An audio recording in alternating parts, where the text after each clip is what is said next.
White bass are a super fun native Iowa species that we have. They typically grow to be about 15 to 18 inches at max. White bass are white-colored fish that have a spiny dorsal fin, and also they have these horizontal black lines through their body. They have two dorsal fins that are separate from one another. There's a little gap in between. These guys can be footballs, where they have this super deep, thick belly, and they can be almost as deep as they are long. They feed voraciously on shad and other bayfish. Very similar to the white bass are a stocked fish called wipers. Now, wipers are a cross between a female white bass and a male striped bass. And because these two species rarely interact in nature, in Iowa at least, we always have hybrid wipers that are stocked. They're not naturally occurring here to our knowledge. These guys grow fast, eat tons and tons of shad. They eat shad, and more shad. And they can get big too. Identifying the difference between white bass and wipers can be kind of tricky. Some people say that if they have broken lines, they're a white bass, and if they don't, they're a wiper. The line patterns on the sides of these fish are not a good way to identify the differences in the species. The most reliable way to identify the difference is genetic testing.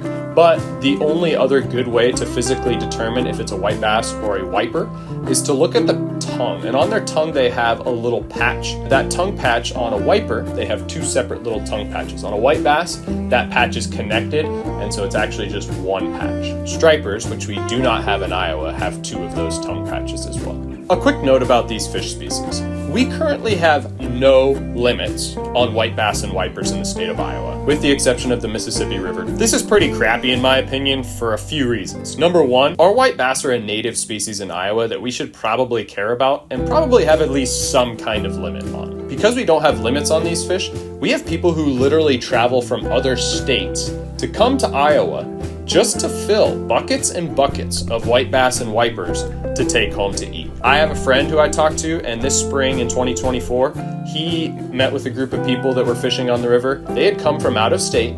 They had over 140 fish in their possession over 2 days that they were going to take home. And if you have over 100 fish from one spot on the river, you can't tell me that's not going to affect the local fish population. It is foolish to not have limits on fish.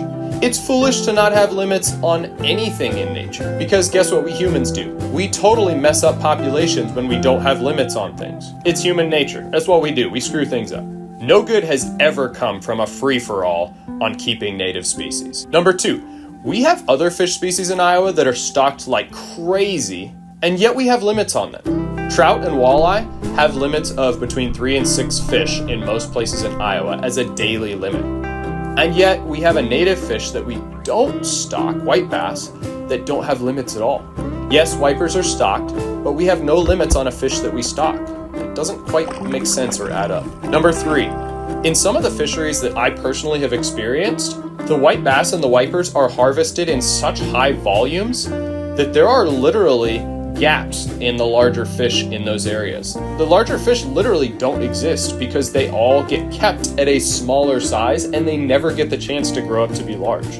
Now, I enjoy catching bigger fish, as I'm sure many anglers do, but if we are keeping hundreds of fish, and we're not letting them grow to at least an average size and we're keeping them before they get to that point, what are we doing? It doesn't even make sense. Encourage others to practice responsible angling and fight to have limits on our fish, just like we would have limits on game animals or any other natural resource, even something like the use of water. Limits are something that's important. Thanks for watching Tight Lines. Hope to see you on the water.